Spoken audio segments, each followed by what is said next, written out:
Good morning. I would like to first start off by thanking the promoters of this summit. This is a very, very exciting time. I have had the opportunity to work for Intel for about the last 5 years, and in those 5 years, I've had the opportunity to be promoting the concept of the smart TV.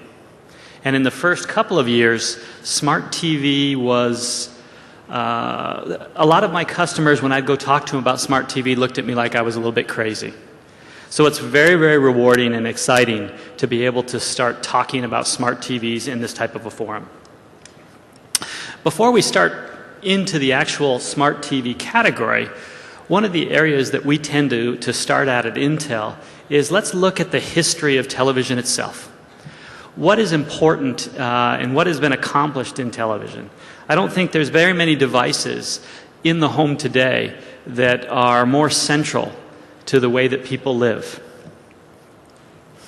The first 70 years of the smart TV tend to be focused on AV quality.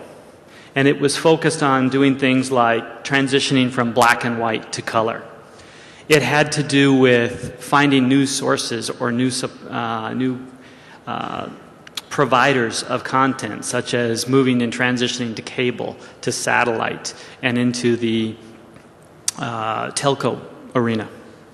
It also, in the last 10 years, has been a significant change within the viewing experience where we transitioned from analog to digital.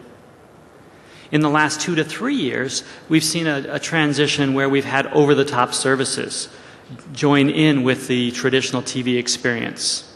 But in all of those transitions, the major focus has been on the TV viewing experience. And there's been very little change in almost 80 years about how people view and watch their television. What we would like to posit at Intel is that we're about to come into a brand new era. An era where all of the previous experiences are still important and supported, but now we're going to start adding or creating new and additional ways to experience the television. Before I start on the television experience itself, or the smart TV experience itself, I'd like to first talk about what we consider the 3 pillars of innovation. For any technology to be successful, or a new technology to be successful, we think that these 3 pillars are a mandatory feature. And the first pillar that we talk about is the technology itself. This technology has to be special, it has to be different, and it has to be creative. Okay? The second pillar of innovation is the user interface itself. How people engage with this technology, how they use it, and how they create their own experiences is absolutely a priority. And finally, the business models. We can have a terrific product, but if people can't figure out how to make money from it, it's not going to be a successful innovation. Okay? At Intel, we've had lots of experiences with innovation, and particularly in the smart TV. About 10 years ago, we helped introduce a concept called Web TV. I don't know if many of you remember Web TV. It didn't last very long. And what we consider the main shortfall of Web TV was the fact that the technology still wasn't available. We didn't have the broadband access to the home that we have today. We didn't have the fantastic displays of the digital TVs that we have today. And so it didn't survive.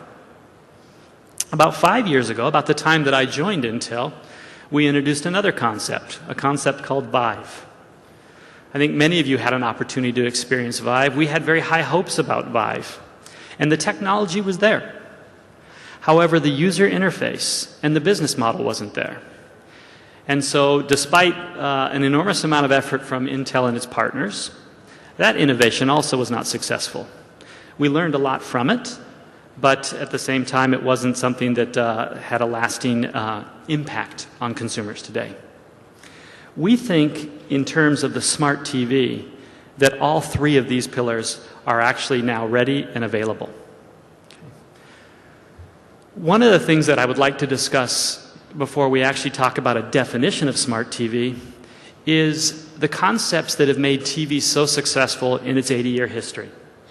Because as we start talking about new innovation, or as we start talking about developing a new category called smart TV, I think it's very, very important that we remember the past. And to me, the most important experience in television itself is the simple way that it's delivered to the end customer. People want to be able to come home, sit down, relax, and enjoy their experience. They don't want to have to read through instructions. They don't want to necessarily have to navigate multiple clicks on a remote control. They want simple ease of use.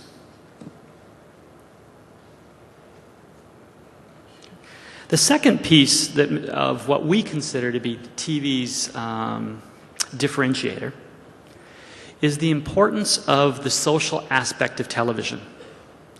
I had the opportunity to grow up in a small town outside of Phoenix, Arizona called Tempe. And for my entire youth, I had the opportunity to watch television with my family. And that was a very enjoyable pastime, and it's something that I still share. Another part of television is when I was a kid, I couldn't wait until Monday morning came around so that I could meet with my friends and discuss either the television shows that I watched or the results of a sporting event. I'm not sure if this particular example carries in Korea, but in the 1980s there was a television show called Magnum P.I. It ran for about 9 years, and it was a detective drama. I'm 42 years old, and I can still remember the day that Magnum P.I. died, and I went and talked about it with my girlfriend. Okay? So the television is absolutely a social medium, and it needs to continue to be that way. The way that we communicate about television has absolutely changed. I look at my children and I say things like, "Why don't you send me an email?" And they look at me like I'm crazy. You know, with the advent of cell phones, with the advent of texting, with Facebook and Twitter, we just communicate differently. But the importance is, no matter how we communicate, we have to be able to tie the TV experience in with this social communication. Okay. The next segment that I think needs to be covered is, no matter what we do with the TV experience, people still need to make money. There's a lot of news today about how the content providers are arguing with the service providers of how that they're going to capture the revenue that they need to continue to be successful. And those are very, very valid arguments. We're not trying to trivialize them. But one thing that we feel at Intel is people will figure it out. There will become new business models. There will become new experiences within the business models, but people will figure it out. When television first came to being in the 1920s, people cried that the movie theaters were going to go out of business. In our own lifetime, when VHS became available, when DVD became available, when Blu-ray became available, everybody talked about how people would stop going to movie theaters. That hasn't happened. And I believe, and Intel believes, that as an industry, we will figure out how to bring new business models into play.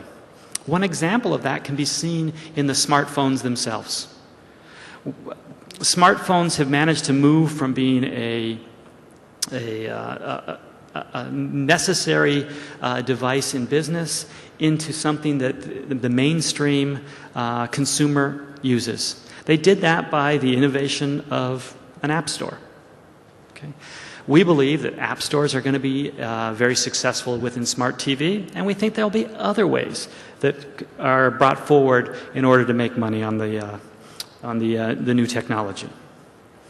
Okay, so now that I've kind of covered the background of what we think is important to keep going in television, I'd like to now move into Intel's definition of what a smart TV is. And the first word that comes to mind when we start talking about smart TV is the term limitless. I read a quote the other day about one of our partners at Google TV, Vincent DeRoe, where he talks about television going from 500 channels into the US into the infinite. Okay? We think that the ability to scale and expand content sources and the access to content is absolutely a priority for the smart TV.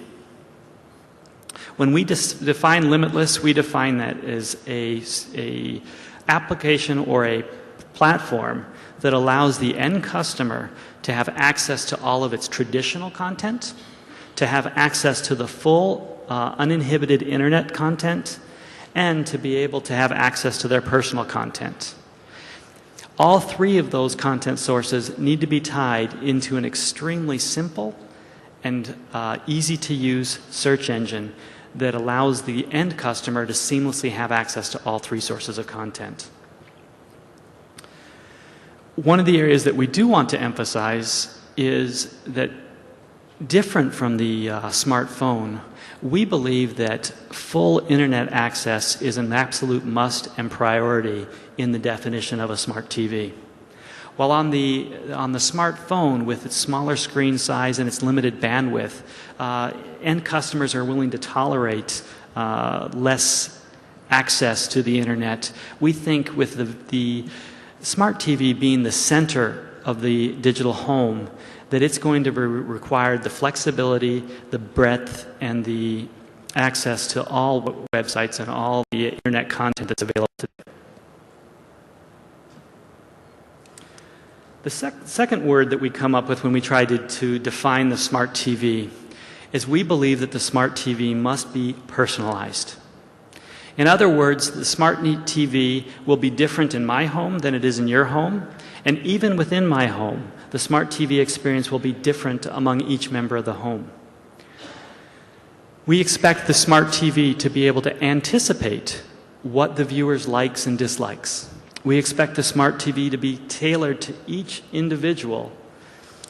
An example of that today, as I mentioned, is in the US, there's about 500 channels available via cable or satellite in your home. And yet most consumers of video only use about 10 of those channels. Now each of us uses a different 10 channels, but they only use about those 10. And so we expect that as the smart TV moves forward, that it will